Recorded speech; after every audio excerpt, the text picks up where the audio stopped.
welcome. Thank you for participating in this symposium. Team and I is going to present our research on integrated and inclusive water resource management and social conflict in Peru. I would like to welcome our guests from Canadian International Resource Development Institute and the National Water Authority in Peru. Our team is composed of 5 students from Masters of Public Policy and Global Affairs. My name is Misrak, and my colleagues are Adriana, Atieh, Yacob, and Tovo. Unfortunately, 2 of our team members, Tovo and Yacob, are unable to join us. Peru is one of top 10 freshwater resource-rich countries. As you see in the table, Peru has 3 hydrological basins: Pacific, Atlantic, and Titicaca. Despite this, the National Sanitation Service Authority, soon as in Peru, reported that people with no access to public water network, many of which have lower economic status, pay 12 times more for water than others who are connected to the public network. In the 1950s, 65% of the population lived in Atlantic and Titicaca Basin, which holds 98% of the water resource in Peru. But as of 2080, 70% of the population live in Pacific Basin, where only 1.8% of the water is available. The 1980 mass move of internal migration, triggered by shortage of fertile land, mass unemployment, and political unrest in Peru, aggravated by water-related social conflict in the country. This problem continued due to conflicting regulation and lack of regulatory compliance. To address this issue, in the 1990s, many regulations, laws were made to create institutions in charge of recognition, protection, and conservation of the country's natural resources, including water. The problem with this new regulation was that it created 70 government institutions playing role in water allocation and management of, including the Ministry of Agriculture, the Ministry of Health, and the Ministry of Mining and Engineering. This decentralized model didn't prevent the continuation of water-related conflict and environmental degradation in Peru.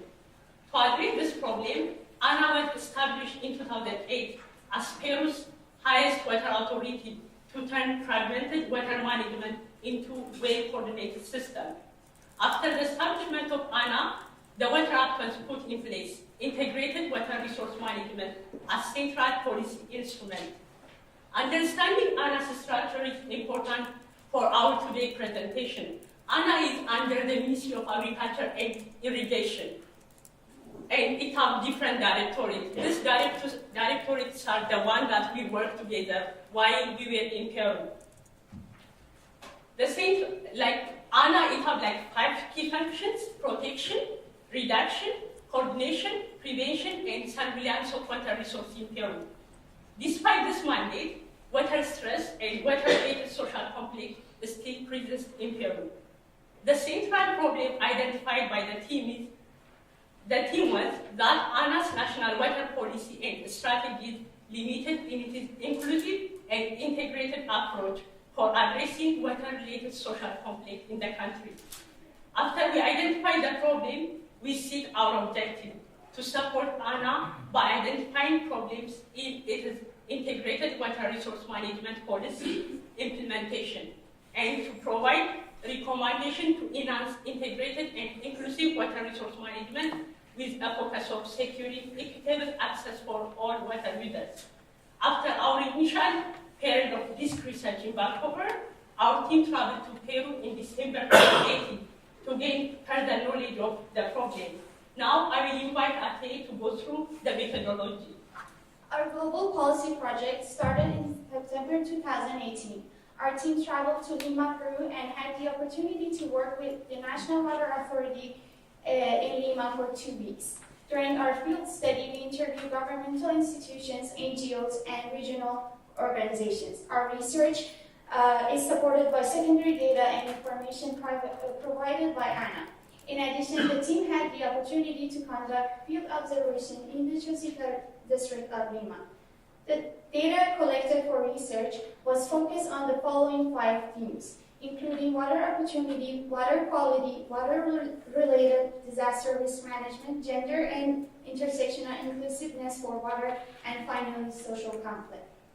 The 4 major water-related problems for ANA identified by the team are limited decision-making power for ANA, inadequate information sharing between water stakeholders, a weak accountability mechanisms, and absence of an intersectional approach to water-related issues.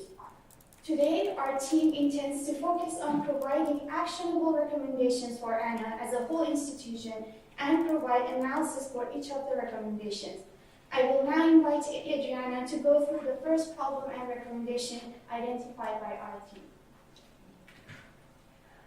Our team develops an extensive list of recommendations for each of the directorates that we were assigned and that are related to the 4 problems that were previously identified. These will actually be available in our final report. For today, we are just going to expand on a few examples related to the 4 problems. On behalf of my team member, Tovo, I will present the problem of weak accountability mechanisms. Current policy-making processes are driven by institutional priorities and Peru's current legal framework. The practice has built a tradition of top-down processes for ANA's policy development and implementation. An example of accountable stakeholder integration is with SUNAS, an institution responsible for Peru's water supply facilities. Currently, SUNAS is implementing a program called the Compensation Mechanism for Ecosystems Services. The program requires downstream users to reward upstream communities for the services they provide in preserving the environment by mitigating natural hazards. Currently, disaster risk management efforts in Peru are focused on past and future disasters related to climate change and weather. The focus is driven by emergency responses to these phenomena and the visible impacts that catastrophes create. However, there are also chronic long-term situations that represent significant risk for communities. Glacier melting is a serious problem in Peru and requires special attention due to the vulnerability of water resources within the areas. Communities most vulnerable to impacts from glacier melts are made up of farmers in the rural Andes communities. The recommendations aim to promote a mechanism of accountability between ANA and other water stakeholders. It is recommended that policies implemented review ANA's existing protocols, structures, and procedures, and transition towards a more horizontal and downward accountability mechanism. In order to address the specific limited accountability, the following recommendations were created for ANA. First, engage community and relevant stakeholders in the policy-making process. It is encouraged to engage and consult with communities, especially for developments that might impact water resources, such as mining and other energy developments. The second is to review ANA's policy that's focused on water-related disasters. Broadening the scope for disasters for the Directorate of Water, Resources, Planning, and Development will provide greater attention for water disasters and encourage ANA to be more accountable to local communities within the policy-making process. It is recommended that ANA integrate the views of relevant stakeholders involved in this process. The third recommendation is to enhance the capacity of regional water councils. To incorporate enhanced engagement, it is recommended that ANA directly engage with the local communities through their own regional water councils in order to develop innovative policies that incorporate specific community needs and include ANA's regulatory requirements. The second significant problem we identified was inadequate information sharing between stakeholders. This has contributed to a lot of uninformed decision-making, limited approaches to program implementation, and a lower level of stakeholder integration. A common theme identified through multiple interviews with our stakeholders was the desire to have access to data or information held by other stakeholders as a means to enhance their own management capabilities. 2 types of problems identified with regards to sharing was that 1, there was no sharing of information between stakeholders, and 2, there was exclusive information in that only a few stakeholders were actually sharing information with one another. An example of problems we noted during our study with regards to information gaps were specifically with the energy sector development projects. An example was with dams, in that communities affected by those projects were not engaged. Addressing information gaps is important because they help deter social conflict. It was also noted that certain stakeholders did not hold information or data sets by other stakeholders that would help to deter these projects and problems as well. Another problem we identified were that multiple stakeholders were participating in almost identical research and had similar water-related interests, but were not communicating with each other. So for our recommendations, information sharing, we believe, demonstrates a more inclusive and integrated management by bringing together all water stakeholders. It's also a step for better informed decision-making and approaches towards action. The first recommendation we have is to identify and close information gaps that exist within existing current databases. One example was a field study we had with an NGO that was studying glaciers. They noted how they held limited information about precipitation rates in Peru and other valuable water data that could enhance their research. The second recommendation is to increase ANA's public awareness for water-related issues. This can be considered into two forms. One can be done by practicing free, fair, prior, and informed consultation with communities where a development might impact their water resources. The recommendation for good water practices is focused on sharing information with the public about water behaviors, and also support the public's perception of ANA and other water stakeholders' roles and functions for water management. The third recommendation is to reduce the duplicated research and data among stakeholders. During our field study, as mentioned, we were repeatedly seeing stakeholders doing the same type of research. Research and data collection takes time, it costs money, so our recommendation is that data sharing can reduce those costs and be more effective and efficient.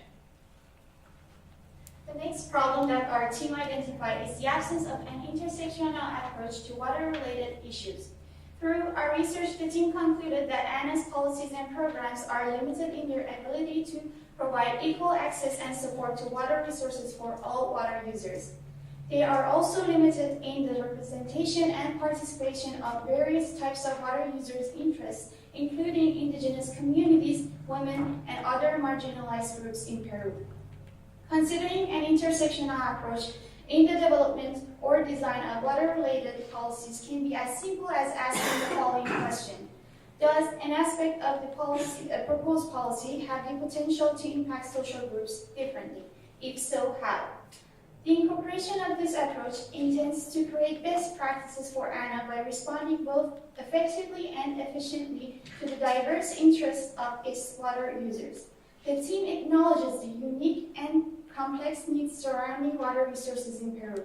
Therefore, it recommends ANA to incorporate an intersectional approach to their policies, which can be done through a number of ways, such as by including gender-specific data in water policies, protocols, and guidelines, by enhancing indigenous access to water resources through subsidy for water infrastructure in rural and poor communities, and by adopting gender-based monitoring and evaluation systems.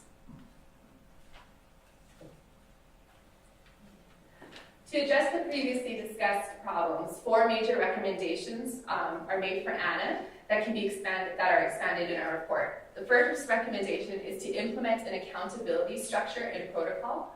The second is to develop an inclusive multi-stakeholder data management system. The third, incorporate an intersectional approach to water-related issues. And the fourth is to redefine ANA's approach to social conflict. One of the comments noted during our stakeholder interviews was that ANA does not have the capacity to implement the expectations by public and other water stakeholders. One of the options to address this is for ANA to be a separate empowered entity within the National Presidential Cabinet of Peru. The team clearly identified that ANA and its directors wish to continuously enhance engagement with other water stakeholders, institutions, and ministries. The team is optimistic for the opportunities for integrated and inclusive water resource management in Peru. It was a pleasure and a privilege to work closely with ANA and other water stakeholders in Peru. Our team aimed to present strong recommendations supported by evidence for ANA and its directorates. The complexity of Peru's water issues do not restrict the country from having an effective and efficient integration and inclusive water resource management system.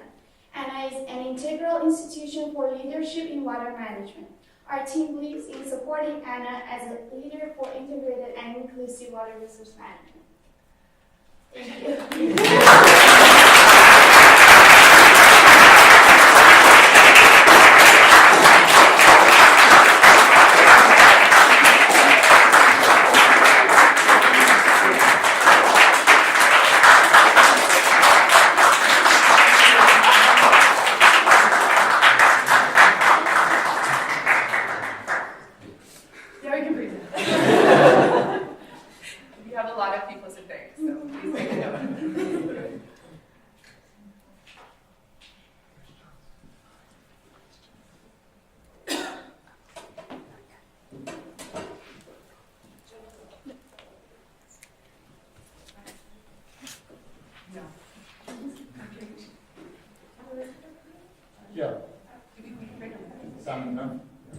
Hi, thank you for your presentation. I found it really fascinating.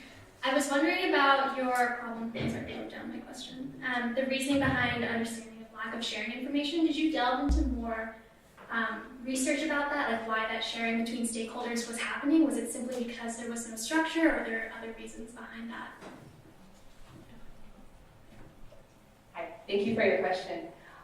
A lot of the reasons behind the complexity of Peru's water structure has a lot to do with its history. We speak more in our report about that. Conflict within the 1980s kind of resulted in a different change, and there's 17 different institutions that are focused on water. Because of the complexity of the conflict and these different institutions being created, they just had difficulty sharing the information with one another. There was no resistance to be like, oh, we're not going to share with you. It was just that there are multiple institutions. You can go to the slide about that. Go back.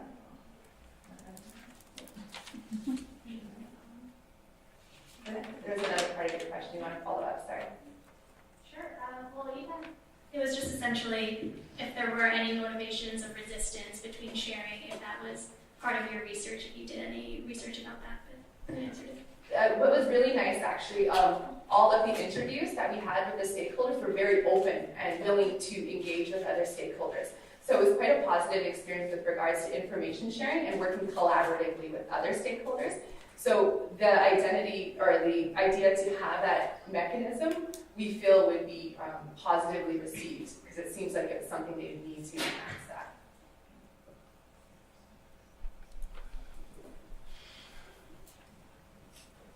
Hi, thank you for sharing. I was just kind of wondering if you could touch on how,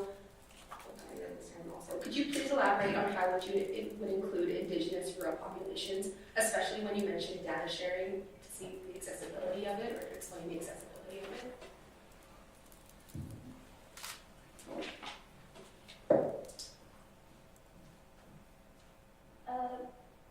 So there is a lack of data on indigenous communities, and if we don't have data, we cannot see where the problem is, and we cannot propose any solution to that problem. So our recommendation is to first have the data and find out what is the gap and what needs to work, what it needs to be worked on, and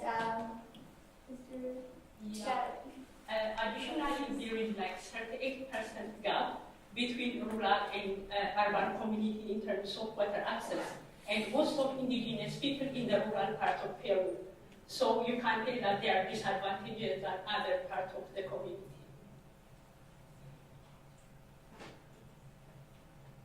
Just to follow up, sorry, were there indigenous representatives when you guys did your interviews? There were? Like we didn't do like community focus group discussion, and we just do our research in Lima, but we made indigenous advocate. He's not indigenous, but he's an advocate for indigenous, and we gather some information about indigenous people and how they are excluded or they are not consulted on a lot of water-related issues in Peru. And they are almost 24% of Peruvian community or population.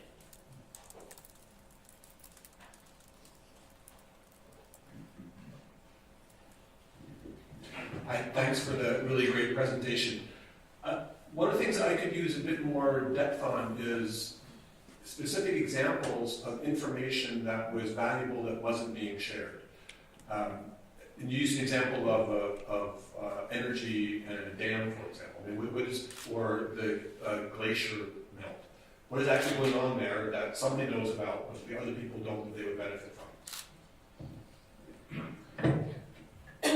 We interview one NGO, it's an international NGO, and we find that there is no, there are a lot of dams, and most of the dams are owned by Canadian organizations.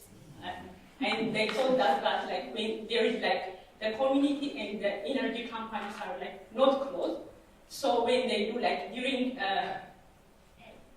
during hot time or during hot time there is scarcity of water. And in that time community want to use water from the dam. But there is no communication between the energy company and the community. At the same time when they do when there's damage to the dam. Yeah, when they do when they release the water. When they release the water, they don't communicate the community. So the community farm will be damaged by the water which is from the dam. So there is no good relationship between the energy company and the community. Thank you.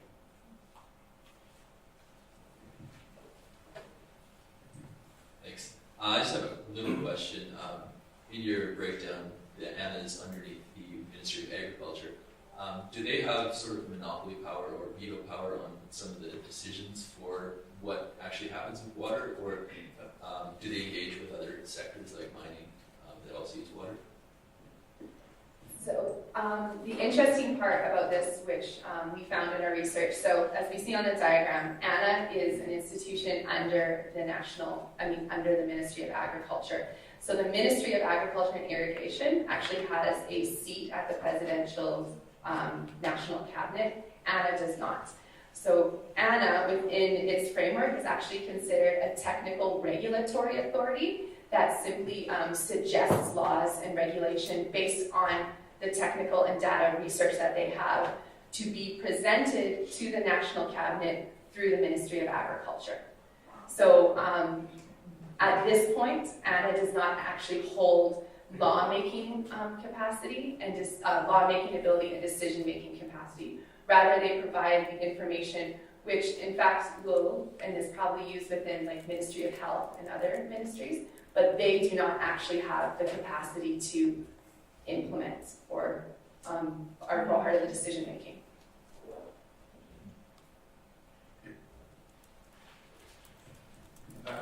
We've been focused on water-saving irrigation on the Pacific side of Peru for close to 20 years for the very purposes that you describe. As agriculture on the Pacific side still remains one of the largest users of water. I was surprised not to see that come out at all. So I guess my question is ANA considering, now that Peru is a high-income country, what it might do to actually move away from agriculture on the Pacific side, let's say, or consider dramatically reducing water to agriculture on the Pacific side. My second question is, Peru is not the only Pacific nation that is facing these issues, nor is it the only high-income Pacific nation that is facing these water scarcity issues. And given the long and tangled history of Peru and other Latin American countries' struggles with water, are there other examples, Chile, that might provide some strategic insights for ANA?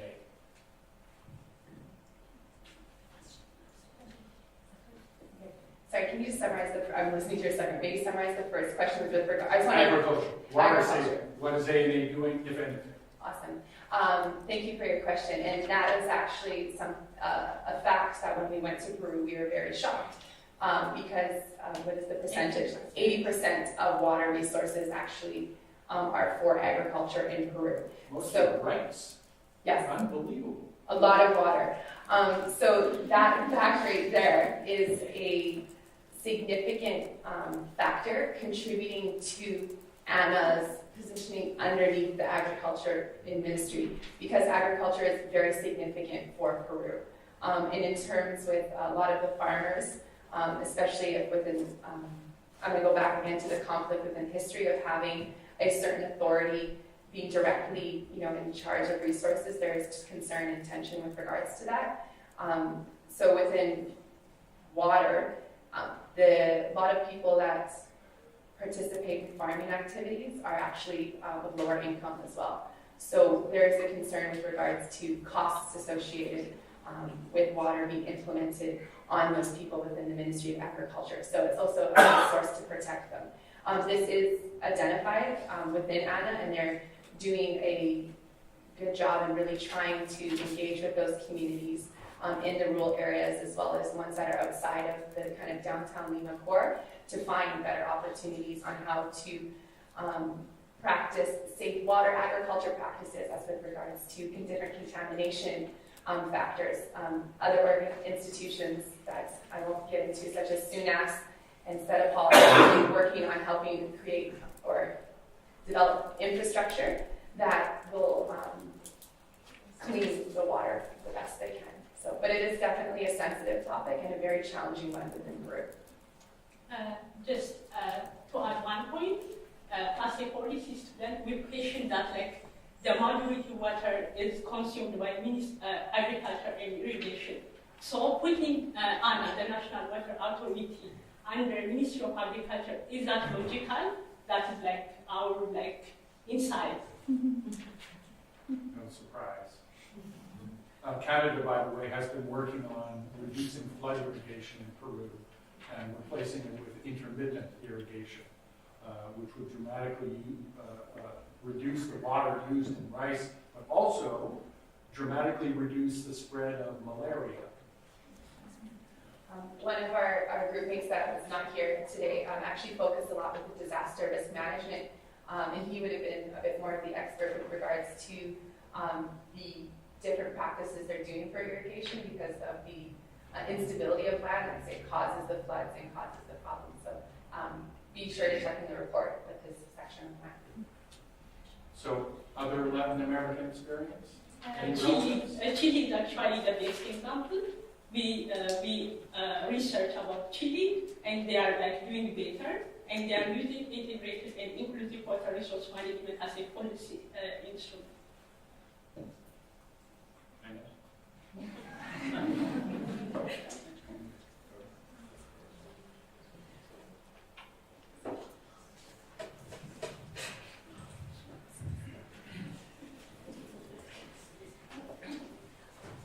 Hi, thank you.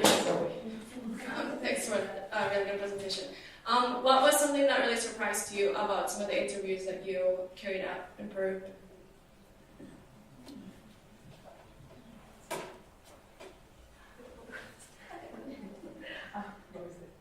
Okay, one of it was every time after an interview they wanted to take a photo with us, but we stood in a single file line.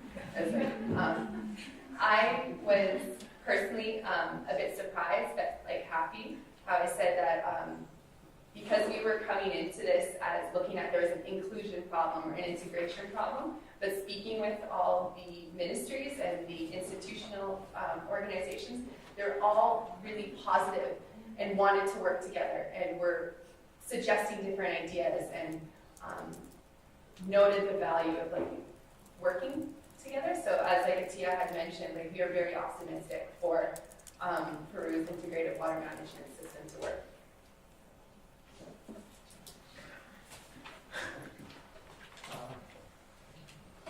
So one of your recommendation, and it will have very far-reaching consequences, is to hive off ANA from the ministry. Do you expect any pushback from any other interest groups if that recommendation sails through? Ministry of Agriculture. Why? Because well, as Misrak said 80% of the water is used by agriculture. And they would not accept that decision because they wanted to have the power to use that percentage for their ministry. Yeah. One more, and then this is based on what research we've done with the history, that there may be a concern with regards to public perception as another authority over the resources. The conflict happened in the 1980s and result like residual effects into the 1990s. So there is still a lot of fear and concern of having a government kind of controlling and restricting their resources. So one of the stakeholders that may be concerned about a separate institution would be the public. I think we actually just have one question from. Hi, right now from Anna we have a congratulatory message, so I will read that out to you. They're saying we would like to congratulate you all for all the efforts and hard work shown along the development of the project. They're listening in and watching you. The first question now that's just come in is, when there's a problem of absence of previous and free consultation, could you please give us an example of any country that actually implements this previous consultation during when work on water management? Actually, like Chile is the best example. They are like doing the policy, like integrated and inclusive water resource management. At the same time, like the people are accessing water. They improve, like their improvement is like dramatical. So they are neighbors and they can learn a lot of things from the Chilean experience. Just to follow up, I wouldn't necessarily attribute it to a country, but there are practices, I'm just thinking of some examples, although not perfect, within Canada. We're engaging with Indigenous communities with regards to development for either dams. In BC in particular, we have discussions around pipeline development. Again, they're difficult and challenging, but the idea is to push to aim towards those 3 aspects, or those 4 points in the aspects. Let's give a round of applause.